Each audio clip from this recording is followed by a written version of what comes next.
afternoon, Sir Adele. Ako po yung ilang mga katanungan regarding sa aming project management. So here's the interview guide po. So we will follow the interview guide and I will be asking you follow-up questions po kung sakali or depende po sa mga responsive po, Sir Adele.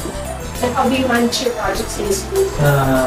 When it comes to project management, first and foremost, there is a need to visualize your target objective, and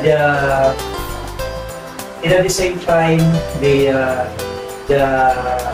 plan, or work plan, or action plan, it should be aligned with the target objective, goal objective of program project activities, and but the most important is the monitoring and evaluation on the success and of the implementation of certain program project activities to determine and to be able to identify whether the target objective goal has or have been achieved.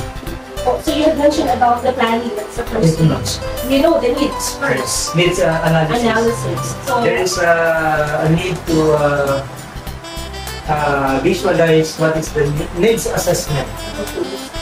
You need to know first the situation of the school, then you develop a plan out of it, and you mentioned about the monitoring and evaluation for us to identify which works well and which needs to be improved. Yes. Can you tell me, sir, a certain flagship program or project in your school that you are implementing right now? So actually, in compliance with the school improvement plan, aligned with what has been or have been stated in our SIP, one of the flagship programs of Napoleon Robason National High School, intensification of school-based reading program, wherein we really would like to address issues and concern regarding the reading performance of our learners, especially the grade 7, wherein during the early registration we conducted reading assessment. From that reading assessment, we were able to determine the reading performance of our learners, and at the same time profiling, so that the necessary intervention program, reading remediation, would be given to them.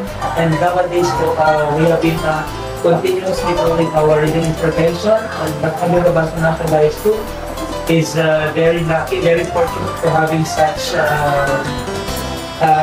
reading volunteers, actually students from Global College, and of course student initiative of our contract of service, STEP, with the supervision of our reading school reading coordinator, or English reading coordinator, Sir Jordan Padua and Sir Dan Paul Oceano.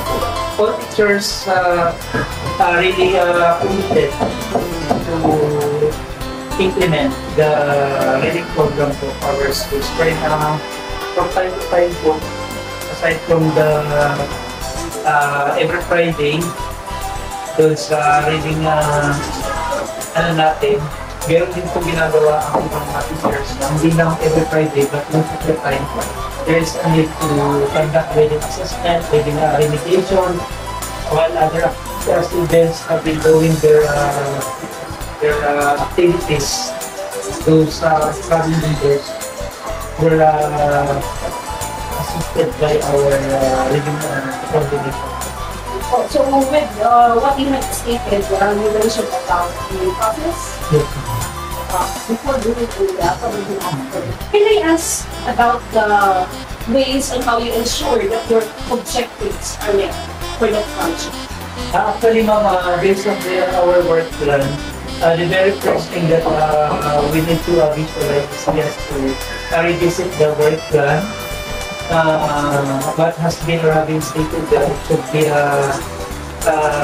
religiously done, profiling of our learners, reading assessment, and the proposed intervention program that will cater the needs and demands of our target clientele, our struggling readers, and the resources Then, in terms of monitoring and evaluation too, during our collaborative expert days, collaborative expert days, collaborative session, collaborative session every Monday for the planning, and collaborative review every Thursday.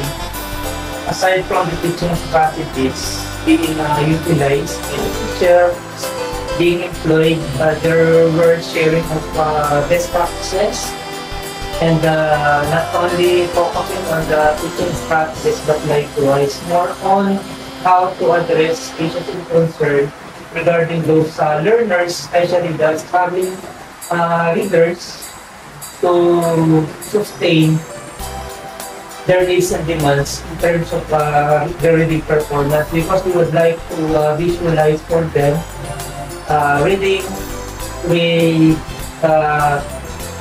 fluency, accuracy, and the veracity and the prosodic reading or prosody, wherein we would like to visualize how much they were able to internalize the messages, that particular reading selection the writer, the author would like to convey.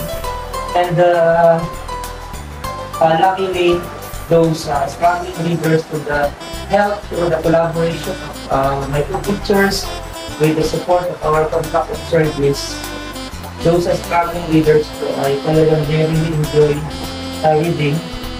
And yung takot nila, yung kanilang consternation or confusion during early registration, we found out na the very reason why there were several late enrollees, natatakot sila na mag-enroll na merong reading assessment. Kaya po, through the advice, support given by my co-teachers, personal engagement with our enrollees, we had already explained to them na huwag kayong matakot, huwag kayong papahan, ito para sa inyo. Kaya po tuloy-tuloy ang reading intervention program sa mga bata, and luckily, na-reduce na po yung struggling readers natin. Anticipating that at the end of this 2 years, since we have remaining to quarters, those struggling readers would be not just totally independent reader, at least fall under instructional, but just ma-sustain po or mag-retain dun sa struggling, at least instructional or independent reader. It's really not your job. Yes.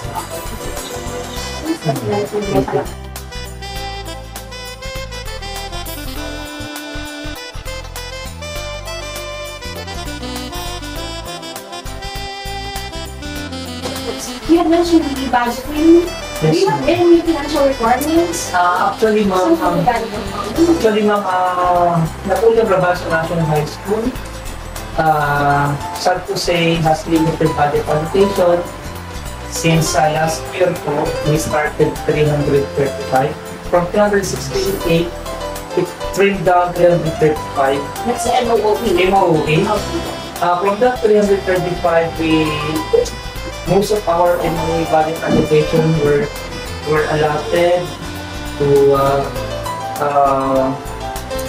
utility bills, Meralco, internet, office supplies. From office supplies, it was bifurcated or to sa high regard with the complementary role of our stakeholders.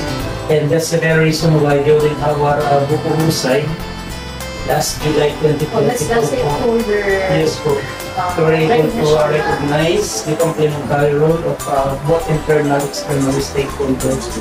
And I strongly believe that the success of the implementation of our program project activities, despite of limited budget allocation, despite of financial constraint, we were not deranged. We were able to push through the implementation of our program project activities na for the betterment, again, of our mga